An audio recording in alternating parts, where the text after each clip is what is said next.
요소설 말씀 보겠습니다. 26장 1절입니다. 그날의 유다 땅에서 이 노래를 부르리라.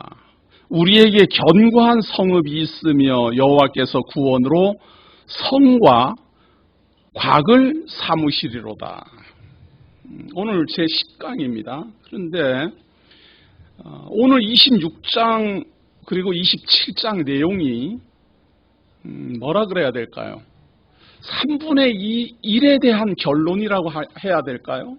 사실은 이사야를 통해서 하나님이 예언하시고자 하시는 예언은 오늘 10강요 26장 27장까지를 배우시면 이제 그 뒤에 나오는 내용은 거의 다 요약돼서 다 나온 겁니다. 28장부터는 이제 지금까지 예언한 내용은 예언만 지금 주어졌잖아요. 하나님께서 이사야를 통해서 우리가 1강부터 시작해서 지금 10강에 이르기까지 가만히 생각해 보면 전부 예언만 했습니다. 어떤 역사적 사실을 증거를 삼는다라거나 이사야를 보내서 교육을 한다라거나 어떤 사건에 대해서 해결책을 제시한다라거나 이런 건 아직은 안 나왔어요. 아직은 안 나오고 지금 오늘 이 강의까지 가만히 돌아보면 전부 예언입니다. 문제는 하나님이 이사야를 통해서 이런 예언을 했는데 이제 인간 이사야라는 사람이 이걸 만약에 지어낸 말이다. 인간 이사야라는 어떤 참 고대 사람이 자기가 하나님에게 마치 계시를 받은 것처럼 이런 거짓말을 이제 한 거예요. 거짓말을 하나님에게 계시를 받아서 예언한다. 이런 생각으로 이제 할 수 있잖아요. 우리가 다른 내용도 가만히 살펴보면 그 계시 받았다라는 사람이 얼마나 많습니까? 저는 우리나라의 19세기에 그 최재우라는 사람이 그 동학을 세웠는데요. 저는 그 동학이라는 것이 우리나라에서 그냥 순수하게 생겨난 그런 건 줄 알았습니다. 저는 우리나라의 어떤 토속 신앙인들에 의해서 만들어진 어떤 이런 그 신흥 종교인가 이렇게 저는 막연하게 그렇게 생각을 했었는데 제가 요즘 우리 한국의 근대사 그러니까 우리 한국의 역사를 이래저래 좀 많이 살펴보고 있습니다. 살펴보다가 특히 종교 문제, 우리나라는 이 토속 신앙이라는 것이 없었어요. 고대에서부터 19세기 때까지. 우리 그러니까 고려 시대, 신라 시대, 그리고 조선 시대에 이르기까지 우리나라의 토속 신앙이라는 것은 그냥 무당이고 이렇게 산신령을 만났다. 이런 아주 미신, 어떤 체계가 있는 이런 종교는 우리나라에서는 없었어요. 무슨 근거도 없는 무슨 전설이라든가 무슨 희한한 이야기라든가 이런 이야기들로 만들어진 토속 미신 종교는 있었지만 동학이라든지 혹은 증산도라든지 이런 것은 없었어요. 그동안은 그러면 뭐라 했는가? 신라 시대부터 시작해서 고려 시대에 이르기까지 우리나라는 불교였어요. 불교. 우리나라 종교는 다 불교였어요. 불교인들이었어요. 불교는 우리나라에서 자생한 게 아니라 이제 외국에서부터 이제 들어온 것이요.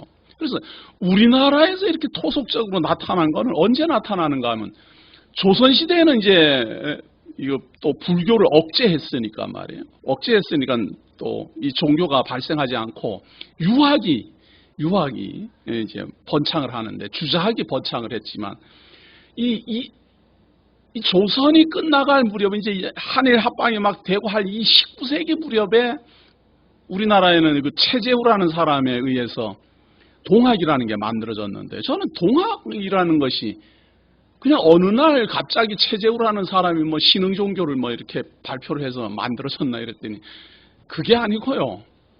19세기에 이미 이 개신교는 아니지만 천주교에 의해서 우리나라에는 이 기독교 사상이 들어왔어요. 이미 들어와서 천주실록에 의해서 막 순교를 당하고 이런 일들이 벌어질 때 한국 사람들이 이 예수를 믿는 이 하나님을 말하는 또 성경을 말하는 이 종교를 뭐라고 불렀는가 하면 서학이라고 불렀어요. 우리가 말하듯이 지금 기독교 이렇게 말을 하는 게 아니고 그때는 하나의 학문으로 봤어요. 그런데 서양에서 들어온 학문이다 이거예요. 그래서 그 서학을 반대하는 거예요. 이거는 동학이라는 거는 서학 그게 무슨 소리냐? 서학 그거는 외국에서 들은 거다. 우리나라에서 스스로 이렇게 자생하는 종교가 만들어져야지 되겠다. 뭐 이런 어떤 생각이 들 거다 아니. 그래가지고 서학을 반대한다라는 의미에서 동학이라 그랬어요. 저는 그걸 이렇게 보면서 그 모방이라는 건 말입니다.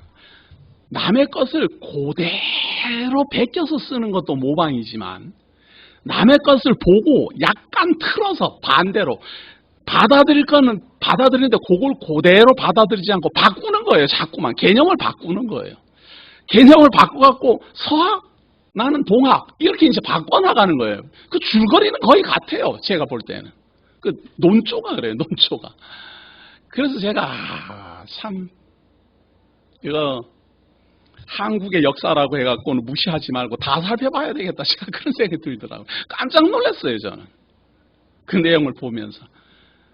기독교 사상을 접하고 이 최재훈이라는 사람이 요거를 틀어갖고 동학이다 이래갖고는 마치 자기가 깨달은 것처럼 주장을 하기 시작하는 거예요. 근데 그 시작점이 어떻게 돼 있는가 하면은 이 서학, 그때 당시 사람들이 말하는 이 서학은 계시에 의해서 하나님을 아는 거거든요. 계시, 하나님을 지금 이사야 선지자가 하나님을 만나듯이 하나님에게 뜻을 받는 거지요. 하나님께 뜻을 받는 것이고 하나님이 말씀하신 걸 듣는 거예요. 아무나 다 듣는 게 아니라 선지자가 듣고 사도가 듣고 이런 방법을 이 사람이 아는 거예요. 그래갖고 자기가 상제에게 들었다 이렇게 출발을 하는 거예요.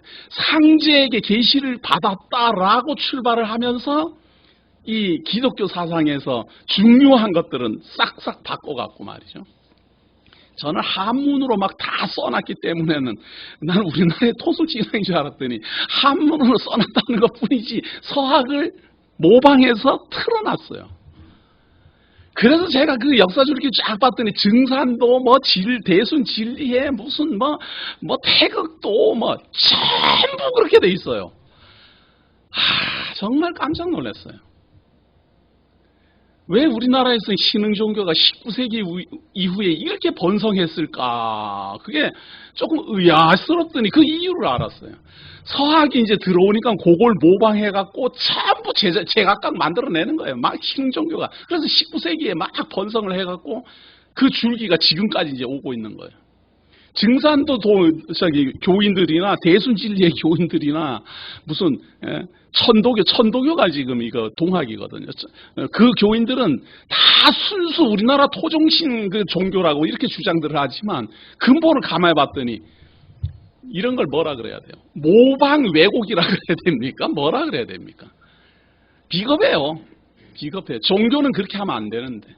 적어도 불교, 기독교 이런 거는 모방성이 아니거든요. 그거는 완전히 지금 다르단 말이에요, 사상이. 근데 이 천도교, 대순진리의 증산도 이거는 비겁해요. 만약 기독교를 모방해서 싹싹싹 틀어놨어요. 그런데 그 사람들이 가장 즐겨 쓰는 방법 중에 뭔가 하면 이 계시 사상이거든요. 우리가 지금 이사야를 보고 있지만 이사야 지금 10강을 보고 있는데 이사야라는 사람이 지금 하나님께 이 예언을 들었다는 거예요.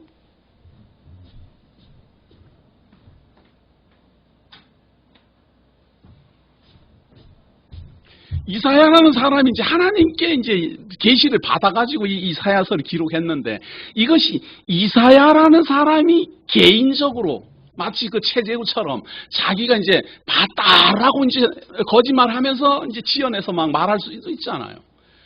그럴 경우에 이걸 어떻게 판단하겠느냐. 이사야는 하나님께 계시를 받았다고 그러는데 그 후로도 지금 우리는 거의 3,000년 가까이 세월이 흐른 다음에 이것이 어떻게 사실인 줄 알겠는가. 저는 성경에서 참 놀라운 건 뭔가 하면은 그런 거를 이미 다 벌써 사람들이 그런 의심, 그런 요구, 그런 걸 다 할 줄 알고 하나님께서는 이 이사야서를 기록할 때도 지금 27장 내용까지는 예언만 해요. 예언만. 그러면 반드시 나오는 말이 뭔가 하면 그 예언이 이루어질 것이라는 걸 무엇으로 믿을 것입니까? 라고 의문 나올 거 아니에요. 말은 그래 할 수 있어요. 말은. 그런데 그것이 후에 일어날 것이라고 예언을 하니까 지금 당대에는 안 일어나는 거예요. 당대에는 안 일어나고 후에 일어난다, 후에 일어난다 이렇게 예언이 되니까 후에 그 예언대로 이루어질 것이라는 걸 어떻게 믿습니까? 라는 의문이 들 것 아니에요. 그거를 이제 후반부로 가면서 이제 하나씩 믿을 수밖에 없는 증거를 제시하는 거예요. 그런데 그 증거를 제시하기 전에 먼저 일단락을 짓는 게 예언. 가장 중요한 내용이 지금 10강까지 다 나왔어요. 이것을 기초로 해서 이걸 근거로 해서 이제 세부적으로 하나씩 사건을 들어가면서 예언을 또 구체적으로 하게 될 겁니다. 본론이죠, 본론. 그러니까 지금 요 26강까지는 대략이다. 이렇게 이제 보시면 되겠습니다. 대략 요약이다. 그리고 그 뒤로는 이걸 근거로 해서 자세하게 이제 보게 된다. 그래서 제가 먼저 다 지나간 이야기지만 그래도 기억을 좀 되살리기 위해서 제가 그 1강부터 해갖고 제목만 말이에요. 제목만.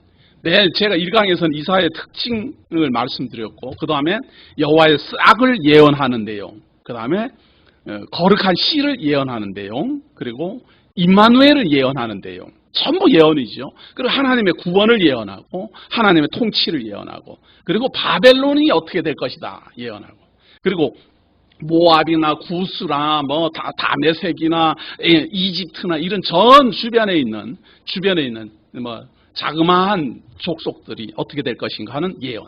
그리고 지난주에 여호와 하나님이 임재하신다라는 예언입니다. 그러니까 전부 지금 예언으로만 나갔죠. 예언으로만 나갔어요. 오늘은 지난주에 사실은 해야 돼요. 이게 26장 1절 27장 내용은 지난주에 사실은 해야 돼요. 그런데 이게 분량이 너무 많아갖고 지난주에 제가 못하고는 반을 잘라가지고 오늘 들어온 겁니다. 그러니까 오늘 이 26장 1절은 반드시 지난주 강론 여호와 하나님이 임하신다라는 걸 근거한 예언입니다. 그런데 예언을 하는데 어떻게 예언을 하는가 하면 노래로 해요. 지금 우리는 말로 말하면 찬송이에요. 우리는 이 찬송이라는 걸 이렇게 찬송 따로 해갖고 이걸 부르고 말아요. 그리고 이 가사의 의미 이런 걸 우리는 잘 신경 안 써요. 그냥 음률에 따라가고 그냥 이렇게 막 그냥 아무 생각 없이 그냥 노래만 부르고 마는 이런데 사실 성경은 찬송도 다 예언이고 찬송도 다 의미가 있고 찬송 다 하고자 하는 하나님의 말이 있었어요. 백성들의 찬송을 통하여 예언을 한다 이런 이야기죠. 26장 내용은 사실은 그런 찬송의 내용입니다. 여호와 하나님이 임재하신다. 여호와 하나님이 이 땅에 오신다. 여호와 하나님이 이 땅에 임하심으로 말미암아 공평으로 통치를 하시고 심판을 하시고 이렇게 하신다. 그렇게 할 때에 백성들이 찬송을 부르면서 찬송을 부르게 되고 감사를 돌리게 되는데요. 미리 그 찬송하고 감사하는 그 내용을 미리 찬송으로 예언합니다. 그 예언의 내용이 상당히 의미가 있고 또 깜짝 놀랄 만한 예언을 하고 있습니다. 지금 우리가 저는 그런 말 가끔 많이 하죠. 구약을 강론하면서도 우리가 신약을 보고 있는 게 아니라 구약을 봅니다라고 자꾸 강조하는 것은 제 스스로도 너무 신기해서 그렇습니다. 신약 성경에서 증명되어야 되는 그러한 내용들이 구약에 막 이렇게 있을 때는 저는 정말 너무너무 감격적이에요. 그래서 그런 말을 자꾸 하는데 오늘 26장, 27장 내용도 그런 내용입니다. 자, 우리 한번 봅니다. 26장 1절입니다. 그날의 유다 땅에서 이 노래를 부르리라. 이런 찬송들이 유다 땅에서 나온다 그 말이에요. 언젠가 하면 여호와가 임할 때, 하나님이 오실 때, 하나님이 임하게 되면, 이런 이야기입니다. 하나님이 임하게 되면 찬송을 부르게 되는데 어떤 내용의 찬송을 부르는가 하면 우리에게 견고한 성읍이여 여호와께서 구원으로 성과 곽을 삼으시리라. 성을 쌓고 그리고 그 성 둘레에 맞는 이렇게 막 궤를 높이고 뭐 이런 건물을 지어간다 그런 이야기지요. 그런데 그 건물이 벽돌이나 돌이나 바위나 이런 걸로 성을 쌓는 게 아니라 구원으로 성을 쌓아요. 이게 지금 우리 식으로 바꿔 말하면은 하나님이 죄사함 베푸시고 구원하시고 하나님 나라 시민 만드시고 하나님이 거하실 거룩한 처소 만들어가는 것과 같아요. 이런 거를 성전이라 이렇게 말하죠. 육신적 성전이 아니라 하나님의 성도, 구원 얻은 성도들을 모아서 성전을 만드는 거예요. 예수를 그리스도로 머리로 해서. 그걸 벌써 지금 이사야서는 예언을 하고 있는 겁니다. 구원으로 성과 곽을 삼을 것이다. 바위나 벽돌이나 이런 걸로 성을 만들지 않는다. 그런 이야기죠.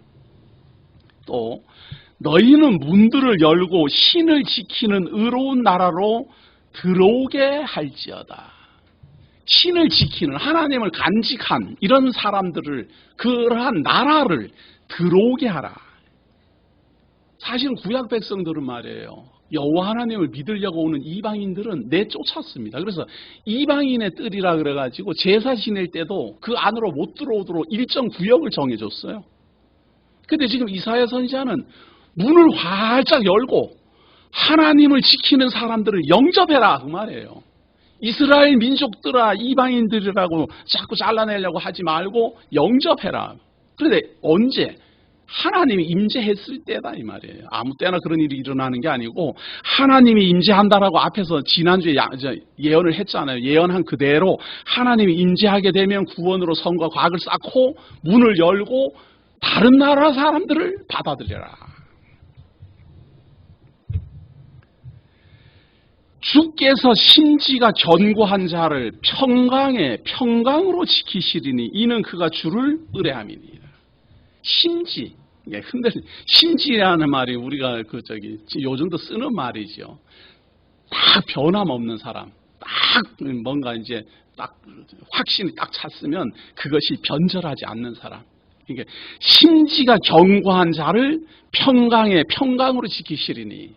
지금 우리가 사용하는 언어로 바꿔 말한다면 믿음이 굳건한 사람을 평강으로 지키시리니 그런 이야기죠. 믿음이 굳건한 사람을 위로하시고 평안하게 하시고 기쁘게 하실 것이다. 이런 이야기입니다. 그 단어, 쓰여지는 단어가 우리가 쓰는 단어가 아니라서 조금 좀 다른 분위기지만 사실은 같은 말입니다. 심지가 굳다 이 말은 우리는 믿음이 굳건한 사람이다 이렇게 말을 하잖아요. 너희는 여호와를 영원히 의뢰하라. 이것이 구원의 결론입니다. 여호와 하나님이 임하심으로 말미암아 그가 구원을 베푸시고 구원으로 성과 곽을 만드시고 하나님을 지키는 사람들을 전부 영접하여 받아들이고 그리고 심지가 굳은 믿음이 굳건한 사람을 평강으로 인도하시는 그 하나님. 그 하나님을 아는 사람들은 영원히 의뢰할 것이다. 의뢰하다가 말다가 뭐 잘해주면 의뢰하고 안 해주면 배반하고 이러는 게 아니라 영원토록 의뢰하게 될 것이다. 주 여호와는 영원한 반석이시미로다. 왜 이 주 여호와를 영원히 의뢰하게 되는가? 반석. 이게 참 예수 그리스도가 버린 돌이 새로운 건축물의 모퉁이 돌이 되었다.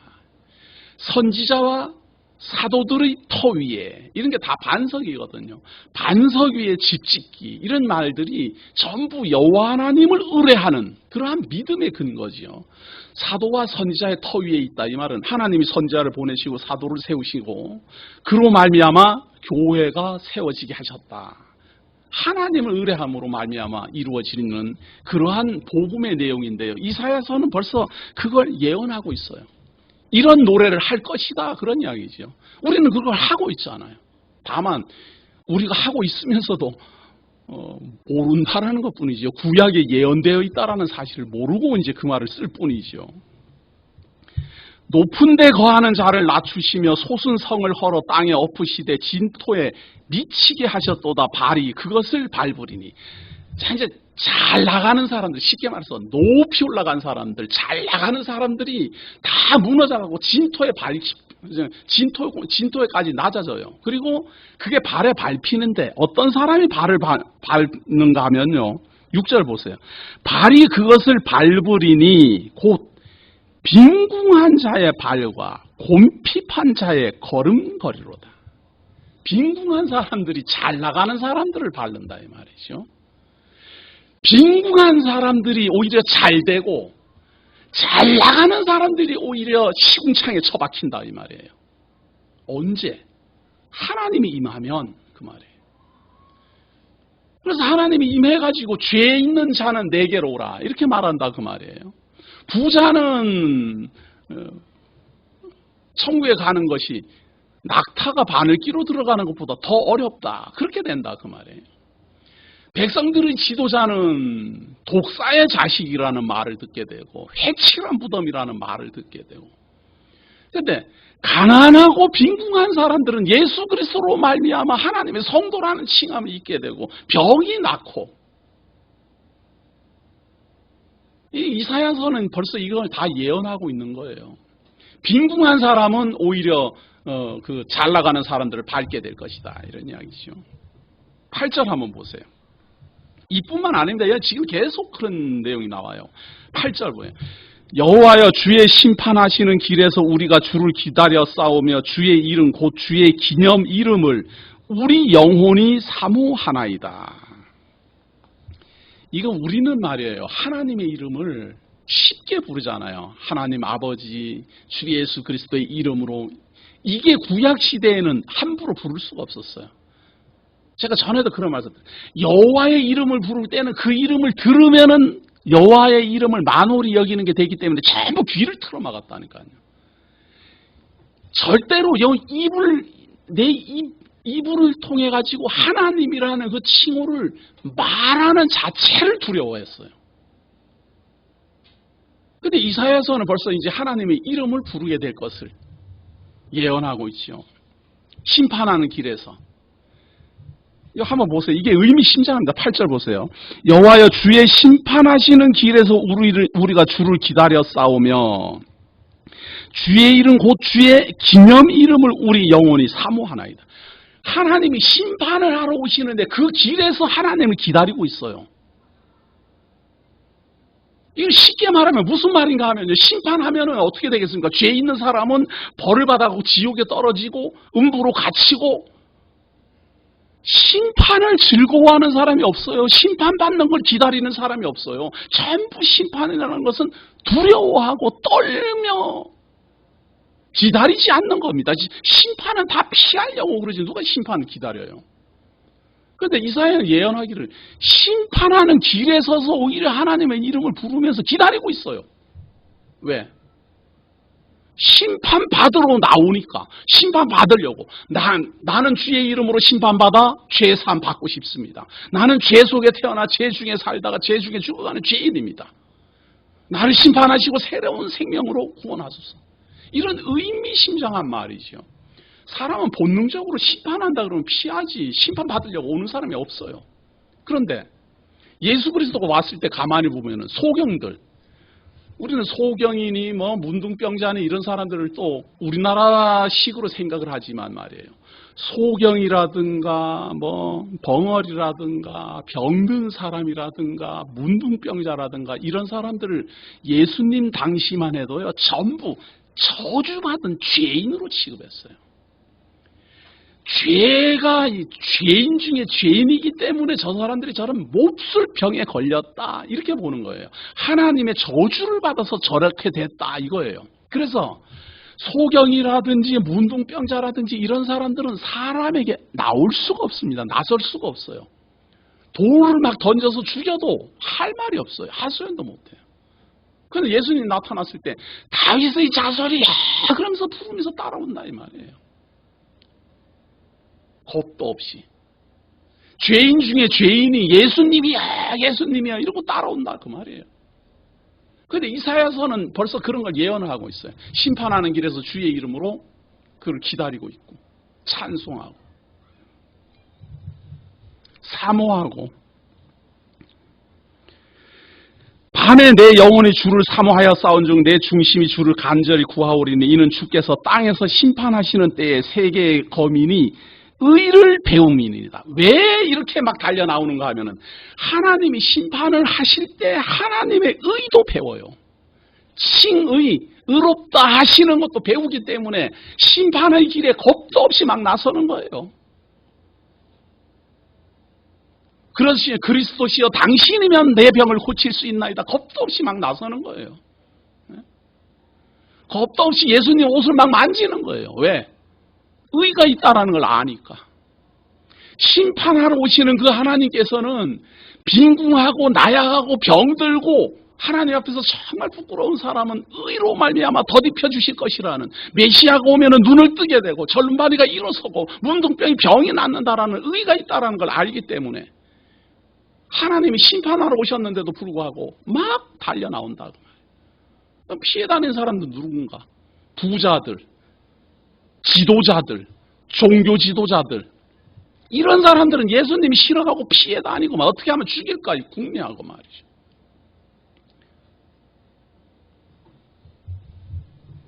정말 참 예수님 오기 전에 이런 예언이 참 주어져 있다라는 건 10절 한번 보세요. 자, 그런데 어떤 일이 나타나는가 한번 보세요. 10절. 자, 의를 배우는데요. 누구나 다 배우는 게 아니에요. 10절 보세요. 악인은 은총을 입을지라도 의를 배우지 아니하며 정직한 땅에서 불의를 행하고 여호와의 위엄을 돌아보지 아니하는도다. 하나님이 임하셔서 심판을 베풀고 의를 베풀 때 악인은 은총을 입어요. 은총을 입는다라는 말은 하나님이 나타났으니까 그 시대에 얼마나 큰 은총을 입은 거예요. 하나님이 예언하시고 예언하신 대로 하나님이 구원을 하시려고 나타나면 그 시대에 사는 사람이 얼마나 큰 은총을 입은 겁니까? 바꾸어 말하면 우리가 19세기 1900년도에만 태어났어도 우리는 예수 믿기 힘들어요. 그런데 지금 이 시대에 태어나서 예수를 믿을 수 있고 성경을 배울 수 있고 하나님이 어떠한 분인지를 깨달을 수 있는 것은 큰 은총을 입은 거다 이 말이에요. 이게 이 시대에 우리가 태어났으니까 하나님을 믿을 수가 있게 된 거예요. 만약에 한 200년 전만 태어났으면 어떻게 하나님을 믿겠습니까? 그러니까 악인은 그런 은총을 입더라도 의를 배우지 않아요. 안 배워요. 안 배워요. 얼마든지 배울 수 있는 여건이 주어진데도 안 배워요. 또 정직한 땅에서 불의를 행해요. 정직하다는 말은 솔직하다 이런 이야기예요. 내가 죄인이면 죄인입니다라고 고백한다 이런 얘기. 그러할 때에 이런 사람들은 불의, 솔직하지 않아요. 정직하게 죄인임을 고백하고 죄사함을 받고 하나님의 은총을 덧입어 구원함에 이르는 사람이 있는가 하면, 악인은 의를 배우지도 않고 은총을 분명히 얼마든지 구원 얻을 수 있는 모든 여건이 있는데도 불구하고 받지도 않고 오히려 불의를 행하고 그리고 정직하지 않고.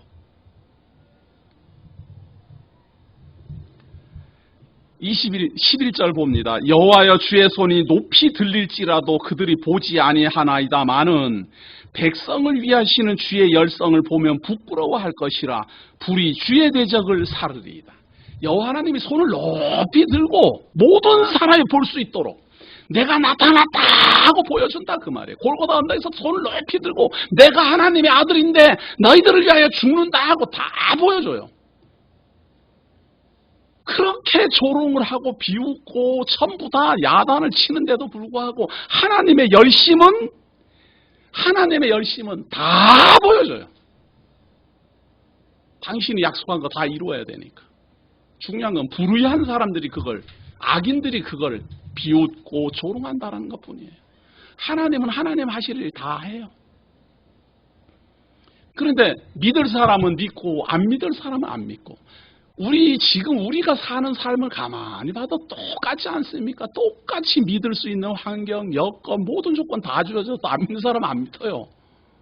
아무리 열성적으로 하나님이 감동을 주고 주변 환경 모든 걸 다 좋게 해도 안 믿을 사람은 안 믿어요.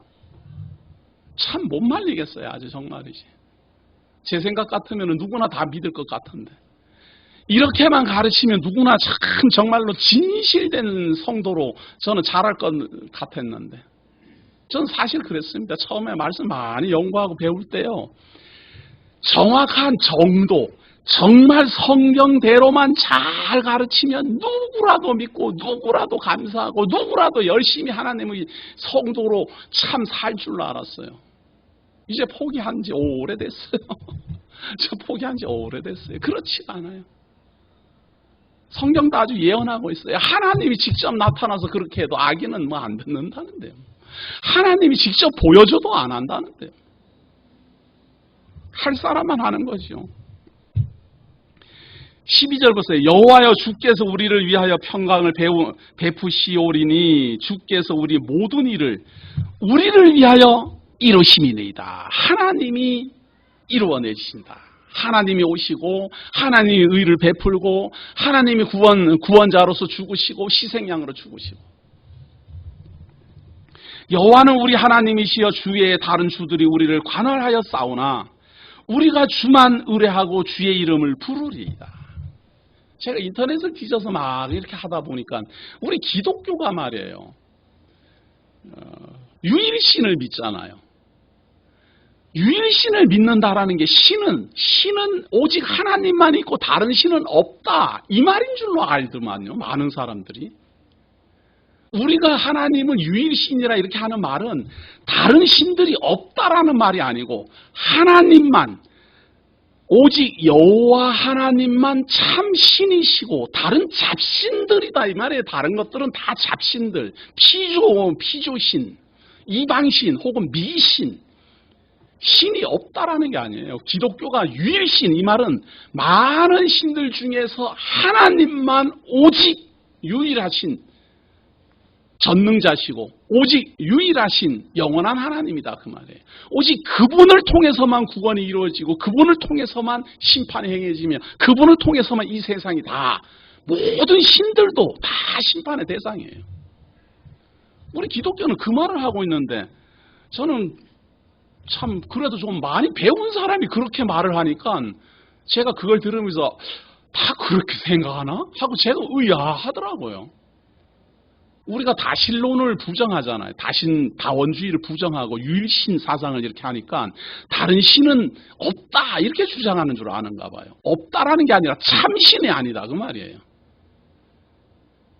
다른 신은 약속도 없고 계시도 없고 증거도 없어요. 그러니까 거짓 신이고, 신은 신인데 우리가 믿는 여호와 하나님은 약속도 있고 증거도 있고 당신이 직접 이루어내시기도 하니까 참신이다 이 말이에요. 그런데 다른 신들, 다른 이방 족속들이 믿는 다른 이방 종교가 하는 그런 신들은 무슨 증거가 있습니까? 혼자서 어디 가가지고는 어떤 신비한 현상 봤다고 말이죠. 모하메드도 어디서 하나님 만났다고 자기 혼자 떠들고 있죠. 우리나라 최재우도 마찬가지고.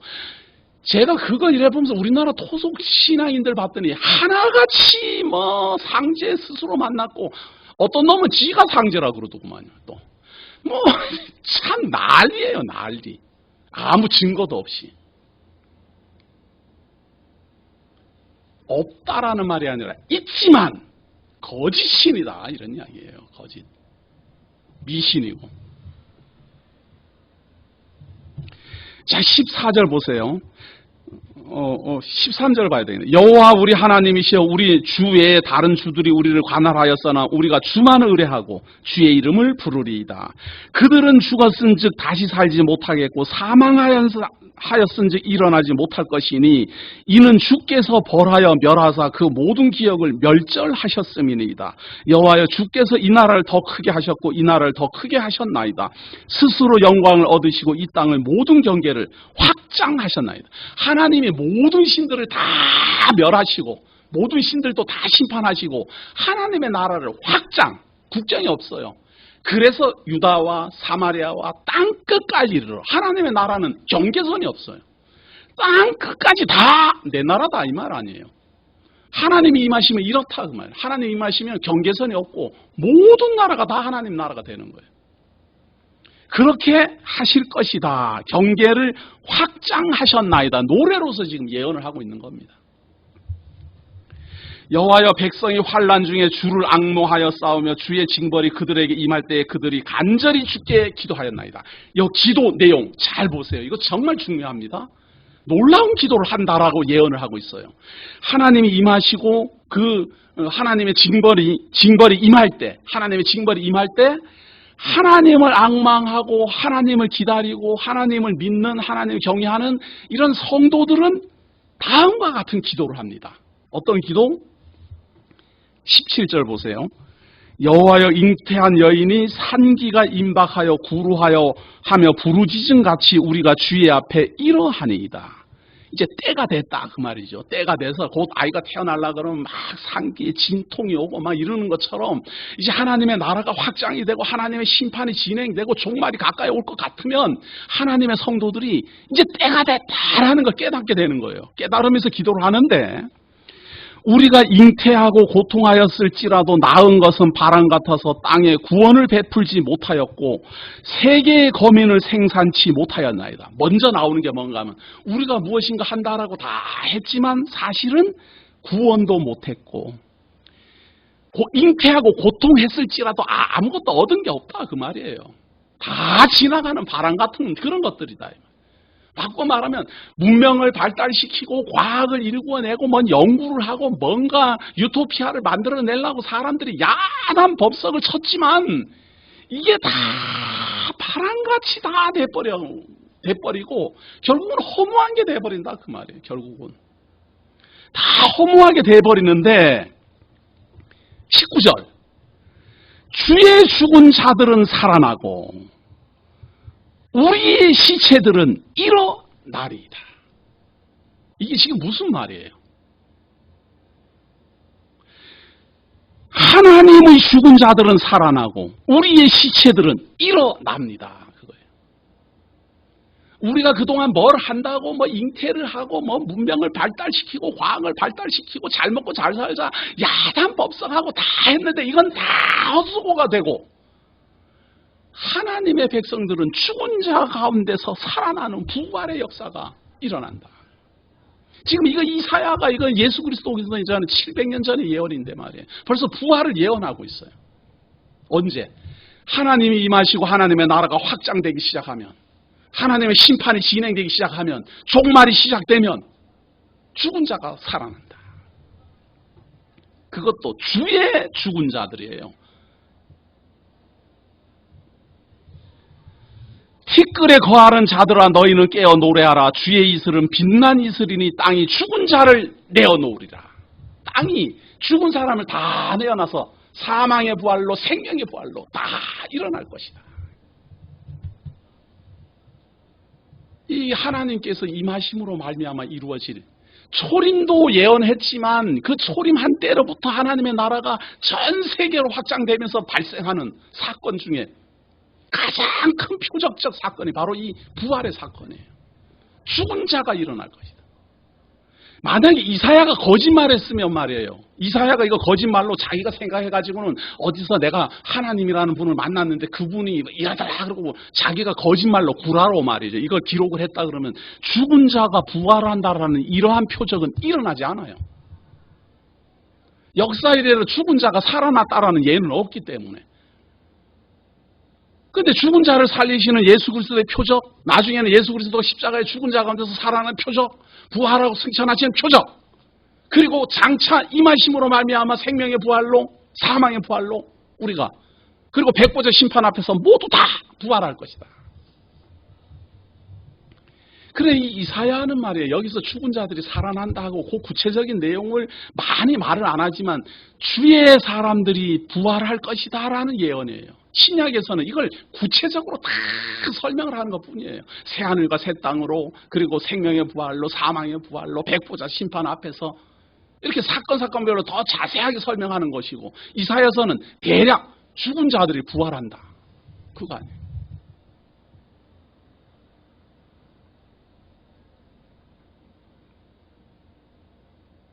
주의 이슬은 빛난 이슬이니 땅이 죽은 자를 내어놓으리로다. 예수님이 오기도 전에 720년 전에 예언입니다.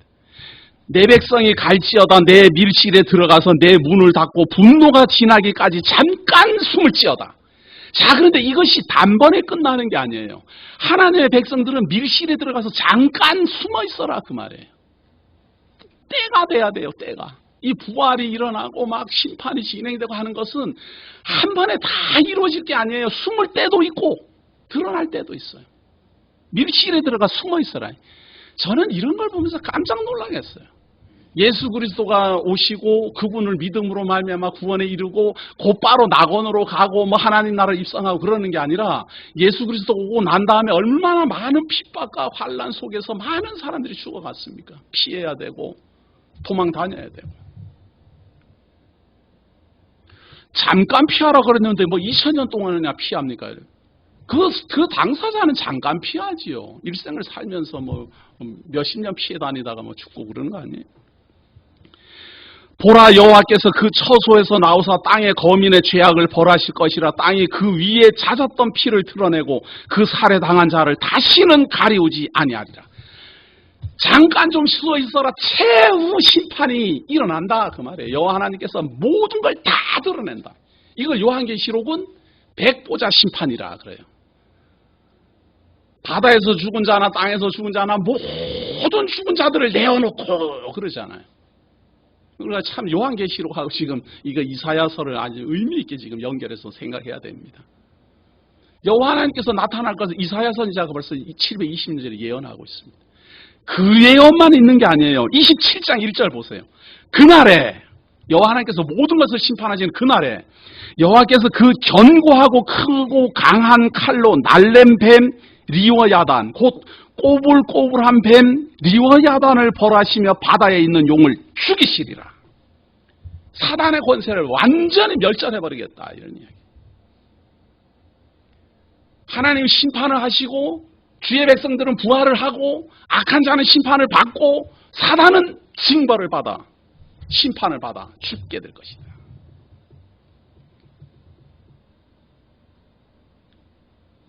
뭐 리워야다는 무엇에 대한 비유고 뭐 뱀은 무엇에 대한 비유고 그런 말 할 필요가 없어요. 그냥 다 하잖아. 옛뱀 말이죠. 옛뱀. 죽기로 작정되어 있는 옛뱀. 아담을 유혹했던 뱀.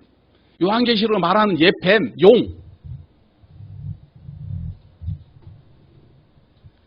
그날에 이렇게 하나님께서 심판을 하시고 부활의 사건이 일어나고 세상 종말이 진행되고 하는 그날에 그런 날이 오게 되면, 그날에 너희는 아름다운 포도원을 두고 노래를 부를지어다. 나 여호와는 포도원 지기가 되며 때때로 물을 주며 밤낮으로 간수하여 아무든지 상해하지 못하게 하리로다. 요한계시록에서는 이걸 뭐라고 그러는가 하면, 하나님의 장막에서 모든 눈의 눈물을 씻어주시고 하나님의 장막에서는 이제는 아픈 것이나 슬픈 것이나 괴로운 것이나 없으리니.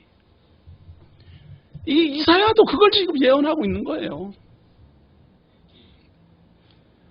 하나님이 포도원 지기가 된다라는 말이나 하나님의 장막에 우리가 거한다라는 말이나 다 같은 말이에요. 표현 방법이 조금 다를 뿐이지. 아무든지 상해하지 못하게 하리로다. 아픈 사람이 없어요. 다치는 사람이 없고 하나님의 장막 안에서. 나는 포도원에 대하여 노함이 없나니 진려와 형극이 나를 대적하여 싸운다 하자 내가 그것을 밟고 모아 불사르리라. 하나님의 장막에는 다시는 형벌이 없어요. 진려도 없어요. 하나님 다 없애버려요. 참 이런 것만 보면 말이에요. 신약 없어도 구약만 잘 공부하면 어느 정도는 알 것 같아요. 바울이 이런 심정으로 저는 이 구약을 증거하지 않았나, 저는 그렇게 생각을 합니다. 우리는 그래도 바울이 기록한 거, 요한이 기록한 거 이런 걸 증거 삼아서 하지만 사도들이야 신약이 없는 시대니까 하나님께 계시를 받아서 구약 이런 내용을 들어서 증거해야지 뭘로 하겠습니까? 어쩔 수 없잖아요. 증거 내용이 구약이 이거밖에 없으니까.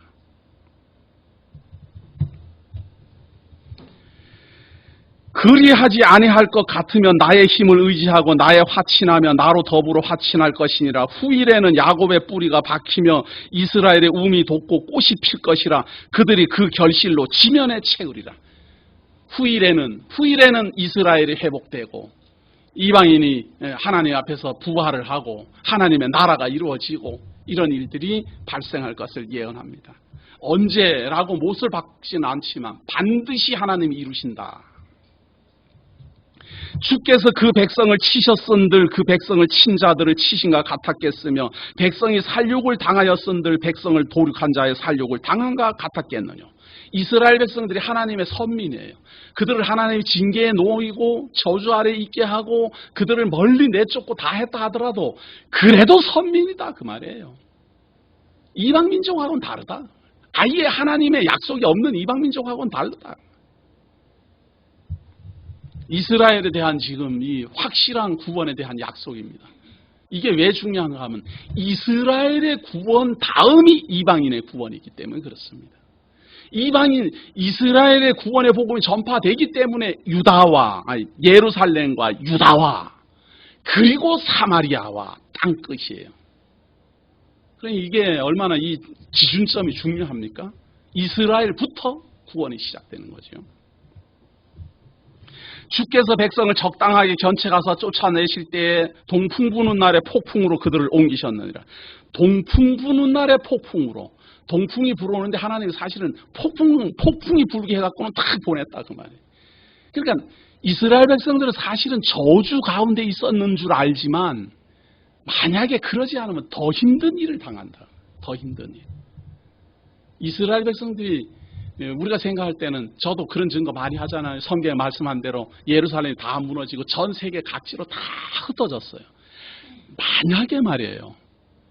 그렇게 흩어지지 않으면 모압이라는 족속이 사라지듯이 암몬이라는 족속이 다 사라져서 그냥 흔적도 없이 다 사라지듯이 에돔 족속이 다 사라져 버리듯이 이스라엘도 틀림없이 그래 됐을 거예요.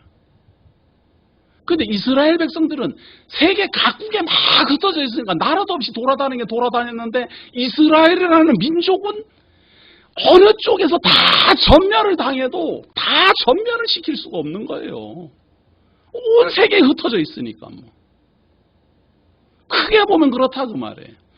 2차 대전 때 독일 지역에서는 많은 유대인들이 죽임을 당하는데도 불구하고 거기서는 죽임을 당하더라도 다른 나라에서는 유대인들이 또 잘 살아나 있다 이 말이에요. 그러다 보니까 이스라엘이라는 하나님의 선민은 지금까지도 견딜 수가 있었어요.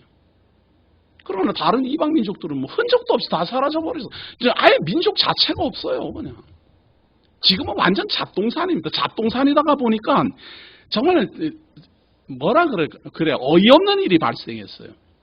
이스마엘의 후손은 사실 몇 명 안 되거든요. 이스마엘 그 후손 말고 거기에서 에돔, 암몬, 에돔 그리고 그 외에 아말렉 해갖고는 얼마나 많은 이방 민족들이 있습니까? 근데 하나같이 지금은 다 이스마엘 후손이라 그래요. 그 지역 사람들은 전부 하나같이 왜? 정통성이 이스마엘에 좀 있으니까 아브라함의 큰아들이다 이거 아니에요. 그러니까 사실은 암몬 족속에 막 해갖고 막 섞여가지고는 흩어진 족속인데도 불구하고 다 이스마엘 족속이라 그래요. 지금 저는 그런 이스라엘 역사, 그러니까 이슬람 역사를 이렇게 보면서도 그런 데를 읽으면은 참 쓴웃음이 나와요. 그렇다고 우리는 근본도 없다 그런 말할 수는 없잖아요.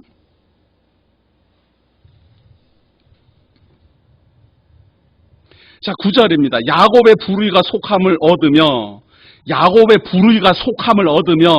그 죄를 없이 함을 얻을 결과는 이로 인하나니. 죄사함을 받게 되고 이스라엘 백성들이 다 구원함에 이르게 되고 그들도 회복하게 된다 그 말이죠. 그렇게 되면 그가 제단의 모든 돌로 부서진 횃돌 같게 하며 아세라와 태양상으로 다시 서지 못하게 함에 있는 것이라. 다 죄사함이 있고 하나님을 올바로 섬기고 하다 보면 우상들 다 멸절하고 없애버릴 수밖에 없죠. 그렇게 될 것에 대한 예언입니다. 대저 견고한 성읍은 적막하고 거처가 황무하며 버림이 되어 광야와 같았은즉 송아지가 거기서 먹고 거기 누우며 그 나무 가지를 먹어 없이 하리라. 가지가 마르면 객이나 여인이 와서 그것을 불사를 것이라. 이 백성이 지각이 없으므로 그들을 지으신 자가 불쌍히 여기지 아니하시며 그들을 조성하신 자가 은혜를 베풀지 아니하시리라. 성을 의지하고 궁궐을 의지하고 다 하지만 그거 다 무너지고 광야가 되고 다 한다 그 말이에요. 그러나 하나님이 끝끝내 그 무지한 사람들을 하나님께로 돌아오지 않는 아세라 목상 섬기고 우상 섬기고 그러는 사람들한테는 은혜를 베푸지 않는다. 그렇죠? 너희 이스라엘 자손들아. 그렇지만 너희 이스라엘 자손들아, 그날의 여호와께서 창일하는 하수에서부터 애굽 시내까지 과실을 떠는 것 같이 너희를 일일이 모으시리라. 온 세계 각국에 다 흩어져 있고 여기저기 다 방랑이 돼 있어도 이곳 저곳에서 과일을 다 추수해갖고 다 긁어 모으듯이 하나님이 이스라엘 백성들을 모을 때가 온다 그 말이에요. 그날에 큰 나팔을 울려 불리니 아수르 땅에서 파멸케 된 자와 애굽 땅으로 쫓겨난 자가 돌아와서 예루살렘 성산에서 여호와께 경배하리라. 이게 무슨 말인가 하면 이스라엘이 쫓겨난다, 모압이 망한다, 애굽이 이래 된다 저래 된다 다 흩어진다 하더라도 이스라엘 백성들은 하나님이 불러 모을 것이다 그거예요. 그럼 불러 모아갖고 어떻게 됩니까? 이스라엘로 말미암아 복음이 확장되고 이방 나라 사람들이 여호와를 경외하게 되고 죄사함이 발생하게 되고 죽은 자가 일어나게 되고 하나님의 나라가 이루어지게 되고. 이사야서는 지금 순차적으로 말하지 않아요. 두서없이 여호와 하나님이 임하심으로 말미암아 이런 일이 벌어진다. 심판도 일어나고 구원도 일어나고 죄사함도 일어나고 부활도 일어나고 하나님의 장막도 일어나고 다 한다. 다만 언제 어느 때 어떻게 되는지 이게 논리 정연한 정돈이 없을 뿐이에요. 왜? 예고니까. 이런 일이 일어난다. 이런 일이 일어난다. 이런 일이 일어난다. 언제 일어납니까? 그 뒤를 배워야지요. 그 뒤를 배워야지. 세계가 종말이 일어나고 죽은 자와 산 자, 그들이 신령한 몸으로 변화를 입고 사망의 부활로 생명의 부활로 이런 일들이 언제 일어납니까? 그게 다 요한계시록까지 다 설명이 나오는 거예요. 그래서 성경은 한 권이다 이 말이에요. 이사야서에서는 지금 그 문제가 깔끔하게 안 해결됐다 하더라도 이렇게 예언은 되어 있다라는 것만 알고 계시라 그 말이에요. 그것이 신약에서 다 해결이 되잖아요. 임마누엘이 오고 하나님이 임하고 예루살렘 성전이 무너지는가 하면은 구원으로 말미암아 성전이 지어져 가고 교회가 세워져 가고 죽은 자가 부활할 것에 대한 소망이 있고 심판받아서 영원히 불못에 들어갈 자도 있고 하나님의 장막도 있고 슬픔도 없고 아픔도 없는 그러한 나라가 도래할 것이다. 지금 요한계시록 계속 이제 하다 보면 마지막까지 다 그렇게 설명이 됩니다. 순차적으로. 그런데 이사야서에서 다 답을 얻으려고 하지 말고 이런 내용이 존재하는구나. 그래서 요 27장 내용까지는요. 이게 한 단락입니다. 예언. 계속 예언이에요. 계속 예언. 예언. 계속 예언해요. 지금 무려 27장까지 이게 장문인데 말이에요. 장문이 전부 예언이었습니다. 이제 다음 주부터는 조금 달라지면서 예언이 나오기 시작합니다. 지금까지의 그 일방적인 예언이 아니고 다음에는 조금 다른 것과 다 곁들여 가면서 사건하고 역사적 사실하고 같이 곁들여 가면서 또 예언이 주어지게 됩니다. 자, 오늘 이 내용 이사야서를 보면서는 깔끔하게 정리를 안 하는 것이 좋습니다. 의문. 그래서 제가 그랬어요. 구약은 신비에 쌓여 있다. 이렇게 보는 게 좋다니까요. 물음표. 물음표를 딱 해야 돼요, 그냥. 그렇다고 답이 없다라는 말이 아니에요. 구약은 물음표. 그 비밀은 신약을 통해서 다 풀려나가는 겁니다. 오늘 여호와 하나님이 임재함으로 말미암아 우리에게 이루어질 부활, 구원, 하나님의 나라 여기에 대해서 예언이 주어졌다라는 사실 기억하시길 바라면서 기도하겠습니다.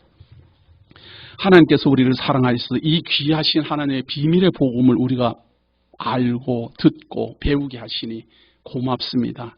우리에게 주어진 환경이 어떠하더라도 참으로 믿음 위에 굳게 서게 하시고 심지 굳게 흔들리지 않는 하나님의 성도로서 성장할 수 있도록 인도하여 주옵소서. 주옵소서. 어려운 일과 환란이 닥칠 때에는 잠시 숨는 한이 있더라도 하나님께서 이루시는 그 나라가 이루어질 때 기쁨과 감사와 찬송함으로 뛰쳐나올 수 있도록 지키고 인도하여 주옵소서. 무엇보다도 하나님 앞에 정직하게 하시사 우리의 죄인됨과 우리의 부족함을 하나님 앞에 내려놓게 하시고 우리 주 예수 그리스도로 말미암아 주시는 그 성령의 감동으로 일어서도록 인도하여 주옵소서. 생각하는 것이 다르고